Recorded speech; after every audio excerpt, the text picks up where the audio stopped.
plus que navale et aérienne d'ailleurs, il y avait aussi la force des missiles qui était impliquée, l'armée de terre. Donc en fait, ce sont des opérations interarmées justement qui visent à développer les capacités d'interopérabilité entre les différentes forces de l'armée populaire de libération, l'armée chinoise.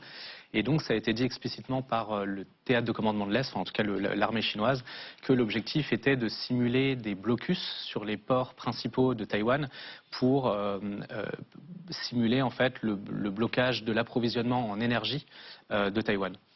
Et il parle aussi de bloquer des éventuelles fuites, c'est-à-dire que s'il y avait une volonté de faire un blocus autour de Taïwan, pour éviter des fuites éventuelles du gouvernement taïwanais ou de population taïwanaise, d'éviter ces fuites-là. Il y a une volonté de montrer la force, d'intimider à la fois la population taïwanaise, à la fois c'est un signal envoyé aux États-Unis, mais pour moi, encore plus que ça, c'est une véritable formation. Encore une fois, si la Chine veut lancer une opération d'invasion ou de blocus à court, moyen, long terme, on peut en discuter, il faut être préparé pour cela. Donc je pense qu'il ne faut pas sous-estimer en fait la préparation au combat, qui est d'ailleurs qu'on voit dans tous les discours officiels politiques et aussi militaires. La préparation au combat est aujourd'hui l'une des priorités de l'armée populaire de libération.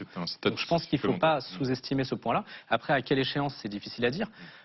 On parle souvent de 2027 parce que ce sera le centenaire de l'armée populaire de libération et parce que Xi Jinping a donné l'ordre à son armée d'être prête à combattre à cette échéance-là.